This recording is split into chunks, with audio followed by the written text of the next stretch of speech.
liebe Mitbrüder im priesterlichen Dienst, ich freue mich, dass ihr da seid und weiß, was es bedeutet, wenn eine Fazenda Priester hat, die bereit sind, oft mit wenigen Jugendlichen die Messe zu feiern, die bereit sind, ihnen zuzuhören und ihnen die Sünden zu vergeben, die bereit sind, durch ihr geweihtes Leben diesen jungen Menschen von der Liebe Gottes erzählen oder einfach nur die Liebe Gottes vorleben.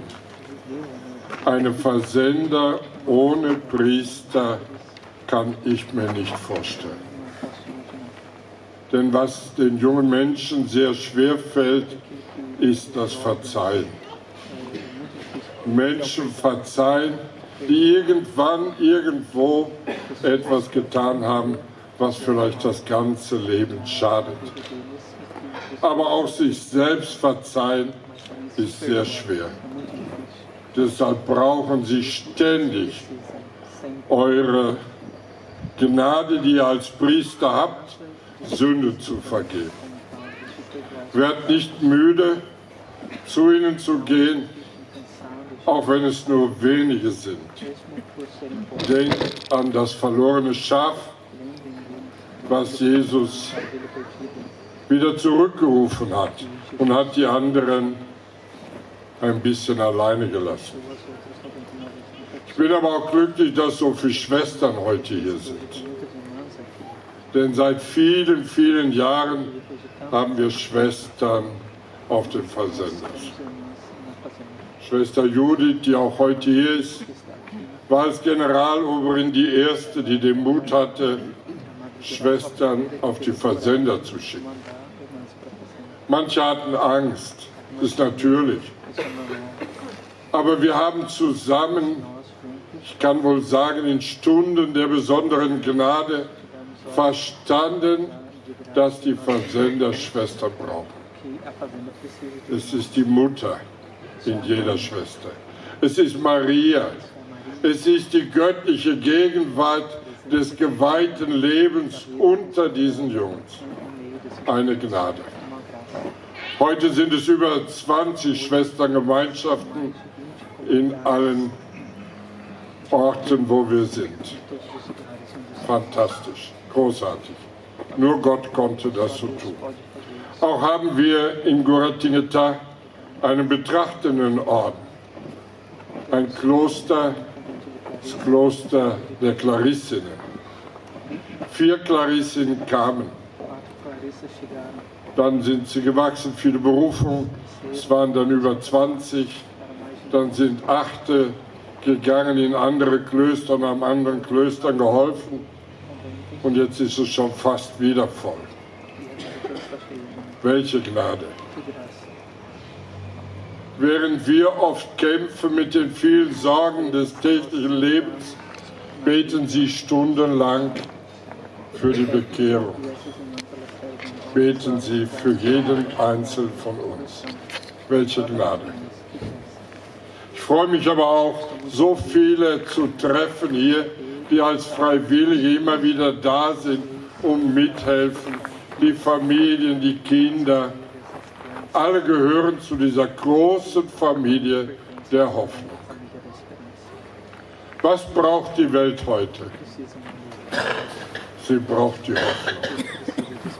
Von Anfang an haben wir verstanden, dass es viel zu wenig ist, die Jugendlichen aus der Droge herauszuholen. Viel zu wenig. Sie brauchen mehr. Sie müssen mit dieser Liebe, von der wir heute gehört haben im Evangelium, die Liebe, die Gott ist, müssen sie in Berührung kommen. Sie müssen sich treffen lassen von dieser Liebe, beeindrucken lassen und dann anfangen, konkret zu lieben. Jeden Tag versuchen wir, aus dem Evangelium einen Satz zu nehmen und den in die Tat umzusetzen. Ganz konkret. Etwas Fantastisches.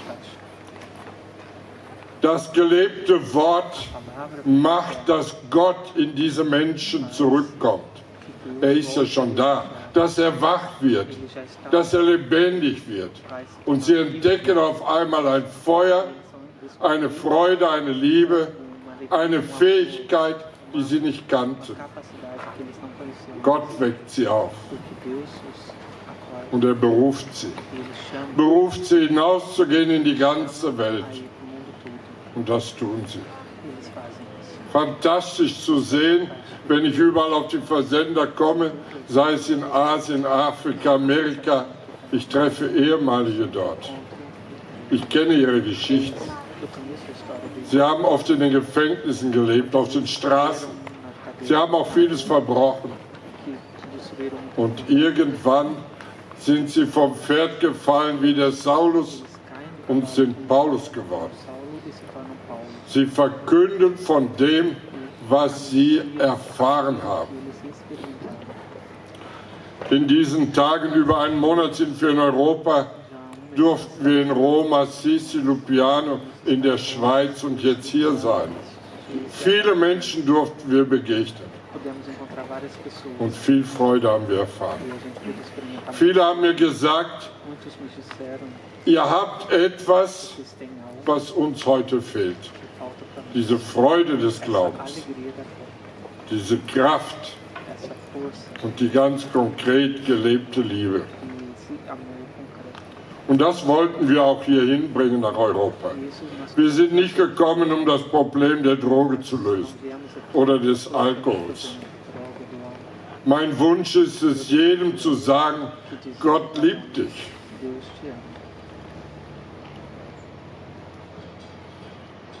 Und er liebt dich unendlich. Er liebt dich persönlich, obwohl er deine Geschichte kennt und weiß um so viele Fehler. Aber die zählen nicht vor Gott. Es zählt nur die Bereitschaft, sich geliebt zu fühlen und die Bereitschaft zu lieben. Auf den Fasendas haben wir viele Religionen. Auch Musulmane, Juden, Orthodoxen, Atheisten, verschiedensten Sekten. Noch nie war es ein Problem für uns, weil wir alle davon überzeugt waren und uns immer wieder gegenseitig sagen, nur eins zählt, die Liebe. Ich hoffe, dass wir alle ja an die Himmelstür kommen, wenn auch manche noch gar nicht eilig haben zu sterben, ich auch nicht, aber wir alle sterben. Interessant, wie wenig man hier in Europa auch über den Tod spricht. Es ist irgendwie etwas, was stört, ne? Wie oft kommen Leute und sagen mir, der ist gestorben und so. Ja, ich sage, das ist das Normale, ne? Alle sterben wir. Und was fragt Jesus uns? Waren sie katholisch, evangelisch? Waren sie Schwester, Priester, verheiratet? Waren sie Bandit? Nichts fragt er von denen. Er sagt uns nur, dass er Hunger hatte, dass er Durst hatte, dass er Ausländer war, nackt, gefangen. Gefangen war er. Und wir haben ihn geliebt oder nicht. Für Europa sehe ich eine so große Chance jetzt in der ganzen Frage der Flüchtlinge. Ich weiß, wie problematisch das ist, aber wir dürfen nicht vergessen, in jedem ist Jesus. Und diese Überzeugung hat mir immer wieder Kraft gegeben, auch denen zu verzeihen und die Türen neu zu öffnen, die mich beklaut haben oder vielleicht andere Dinge gemacht, schlecht geredet. Daran glauben, Jesus ist in jedem, gibt uns eine unendliche Kraft. Und diesen Jesus auch in den Flüchtlingen und in allen Menschen zu lieben, das ist unsere Aufgabe, aber das ist auch unsere Chance. Dann werden wir froh. Dann werden wir froh. Mich hat sehr erschüttert und erschüttert mich immer wieder, wenn ich sehe, wie viele Menschen vor dem Leiden und vor dem Tod einfach flüchten wollen. In vielen Gesprächen in der Schweiz haben mir Menschen gesagt, wenn es mal schlimmer wird, dann mache ich Schluss. Ich gehöre so einem Verein an, da kann man bezahlen und dann sorgen die schon dafür, dass es einfach und schnell geht. Ich habe gefragt, glauben Sie nicht an ein Leben nach dem Tod? Nein. Ältere Leute, Erwachsene, nein. Hat mich schon erschüttert. Und diese Gottlosigkeit, dieses sich von Gott entfernen, die Liebe nicht mehr erfahren von Gott, das ist etwas Furchtbares. Ich weiß gar nicht, wie jemand leben kann, ohne diese persönliche Erfahrung mit Gott zu haben. Wie schön ist es zu wissen, wir haben einen Vater, den wir um alles bitten können und der uns immer beisteht. Das heißt nicht, dass er nicht zulässt, dass wir vielleicht oft leiden müssen. Für ihn ist das Leiden ja nicht etwas Schlimmes. Es ist eine Chance, sich zu läutern, so wie er auch am Kreuz uns erlöst hat. Im Leiden können wir auch anderen helfen. Persönlich darf ich das in einer ganz besonderen Weise erfahren. Bei uns zu Hause, wir leben mit gottgeweihten Menschen zusammen. Nelson, der neue Präsident des Werkes, Padre Luis, Ricardo. Und wir haben auch ein Ehepaar bei uns, was den ganzen Zweig der Eheleute vertritt in dem Haus, wo wir zusammen sind. 10 Jahre leben sie bei uns. Herr Velasio, viele kennen ihn, ist Künstler, aber auch Tiefenpsychologe, Lehrer, Professor unserer Schule, bildet die jungen Menschen aus und ist sehr geliebt und geschätzt. Vor 6 Wochen auf dem Heimweg hat er einen Unfall gehabt und seitdem ist er querschnittgelähmt.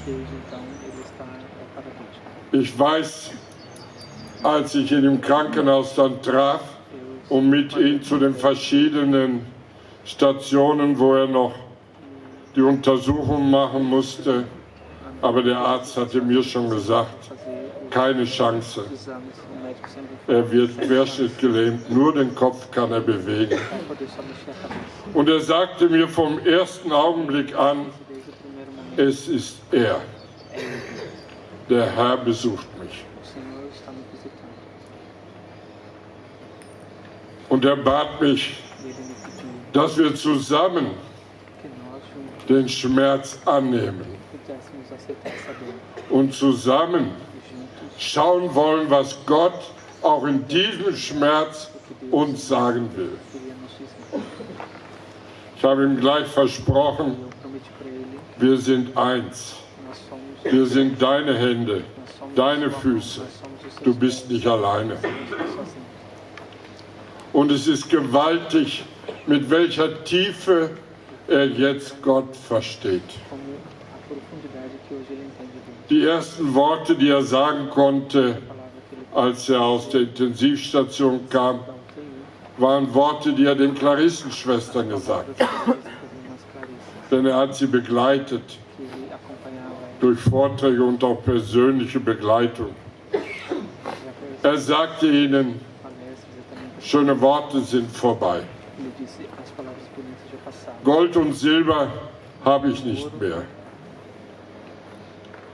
Aber ich darf in diesem Schmerz den Herrn begegnen in einer solch tiefen Weise, dass ich kaum diese große, tiefe Freude aushalte. Einen so großen Frieden habe ich vorher nie gefunden. Und er sagt, in dieser Menschlichkeit, in dieser Schwäche können wir mit Gott schauen, was er noch alles machen will. Und so sind wir in diesem Abenteuer miteinander, Ja zu sagen jeden Tag und immer wieder auch zu schauen, was will Gott. Ich weiß, dass es schwer ist, den Schmerz zu verstehen. Man muss begreifen, dass Jesus am Kreuz für uns gestorben ist, um uns zu sagen, es gibt keinen Schmerz, wo ich nicht dabei bin. Es gibt kein Kreuz, wo ich nicht auf der anderen Seite bin. Wir haben in diesen Tagen zusammen Dachau besucht. Es ist wirklich auch ein Schmerz unserer Geschichte, unseres Landes, meines Volkes. Unverständlich. Und doch bin ich davon überzeugt, dass der Herr jeden begleitet hat, bis in den Tod. Habe auch für die gebetet, die das alles verursacht haben. Gott möge auch all denen wirklich verzeihen.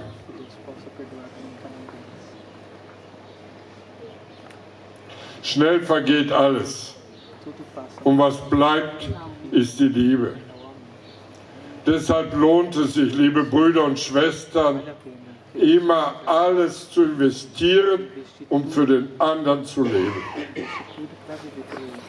Das ist das, was mich so begeistert am Evangelium.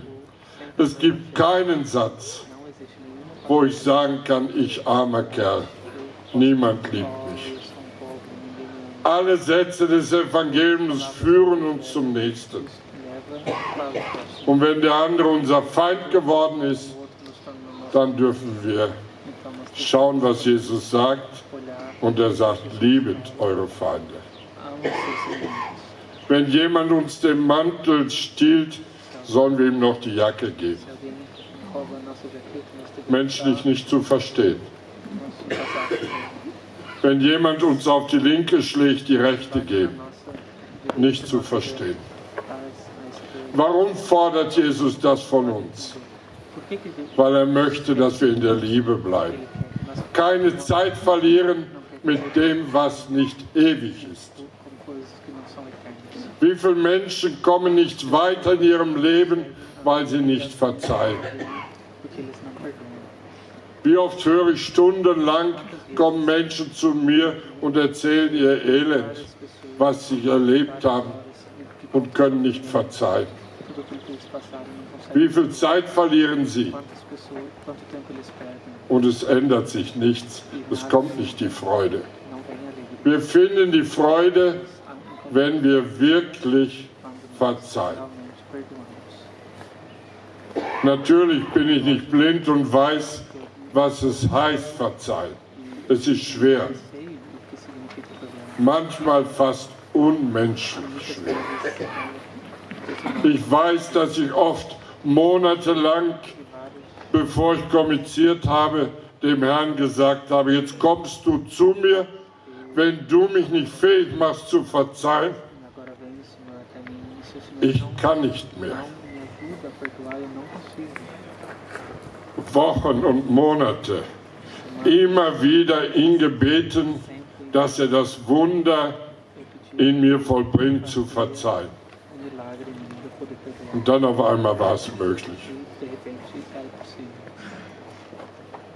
Jedes Mal, wenn ich kommuniziere, bitte ich ihn, dass er die Kraft gibt, auch in dieser Welt die Reinheit zu leben. Ich weiß, was es kostet. Ich weiß, was auch unsere Jugendlichen darunter leiden, bei den vielen Einflüssen, die sie haben. Wer kann ihnen helfen? Nur Jesus. Nur er. Und deshalb ist für mich es etwas so Großes, die Eucharistie. Ein Gott macht sich zur Speise. Er wird Medikament, um uns zu heilen. Er kommt, um uns zu sagen, du bist nicht alleine. Und mit welcher Leichtigkeit lassen wir das alles, was er uns schenken will, an der Seite. Haben irgendeine Entschuldigung, um nicht zur Messe zu gehen. Das sagt mir nichts. Oder der Priester gefällt mir nicht. Dabei geht es nicht um den Priester, nicht was ich denke. Es geht um das Existenzielle. Es geht darum, dass ich Kraft bekomme, um zu lieben. Und wenn ich liebe, bekomme ich die Freude, das Leben. Und dann brauche ich nicht die Drogen und so viele andere Dinge. Es ist schon schmerzhaft zu sehen, wie die Menschheit versucht, durch all die vielen materiellen Dinge ihr Herz zu füllen. Und es geht nicht. Es kann nicht etwas Vergängliches das zufriedenstellen, was in uns Ewigkeit ist. Wir sind geschaffen nach dem Ebenbild Gottes. Und die Ewigkeit ist in jedem. Und deshalb suchen wir oft so viel und bleiben immer leer. Seit Jahren bedrückt mich sehr, dass immer ältere Menschen auf die Fazenda kommen. Zum Teil schon Väter, Großväter. Ich frage sie, warum seid ihr in die Droge?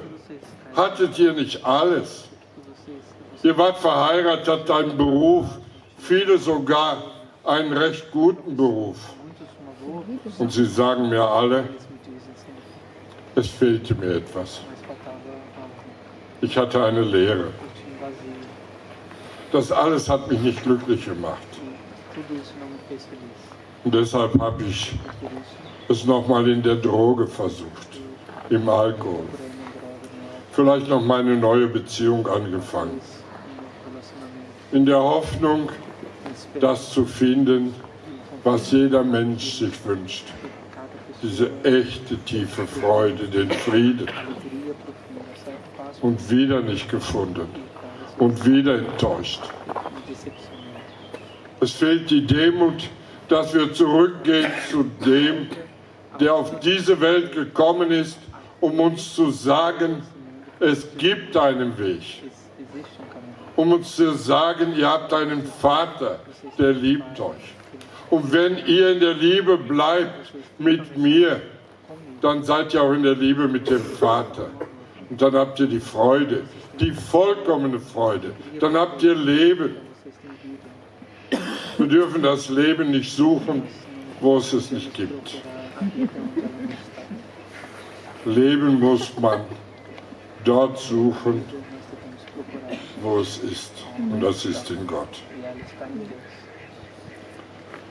Gleich würde ich Sie gerne etwas bitten. Ich habe Ihnen von Evelasio erzählt, der jetzt gelähmt im Bett liegt. Er hat die Operation gemacht. Man hat Eisenstücke eingesetzt, damit er wenigstens sitzen kann. Wir müssen jetzt natürlich all die Dinge kaufen, die man braucht, um einem Menschen in dieser Situation zu helfen. Rollstuhl, man braucht einen Gymnast, weil es sonst zu schwer ist. Man braucht ein Bad, was angepasst wird. So viele Dinge. Und ich habe ihm gesagt, mach du dir keine Sorgen. Wir kümmern uns darum. Wir versuchen uns zu helfen. Wo ich bin und wo ich Möglichkeiten habe zu bitten, werde ich darum bitten. So möchte ich auch heute bitten. Die Kollekte haben die Missionare und alle von der Fazenda gesagt, können wir freistellen für Evelasio. Wenn Sie da etwas geben können, wäre ich sehr, sehr dankbar. Sehr dankbar. Es ist für ihn so wichtig, immer wieder zu erfahren, dass er nicht allein ist. Denn sich nicht bewegen können, nichts, aber auch gar nichts, ist nicht einfach. Wie oft, als ich zu ihm kam, als er noch in der Intensivstation war, kann man nur einmal am Tag Besuch bekommen. Als Priester konnte ich immer hingehen. Wie oft, wenn ich kam, sagt er, kannst du mal hier jucken, kannst du mal das wegnehmen, denn er konnte ja nichts bewegen. Und Personal ist oft sehr wenig. Kannst du mich ein bisschen verschieben? Ich habe gesehen, es ist nicht leicht, aber es ist möglich. Und wenn Sie helfen können, wird er diese Liebe auch spüren. Und Sie dürfen auf sein Gebet vertrauen. Er hat mir gesagt, sag allen, meinen Schmerz schenke ich euch. Amen.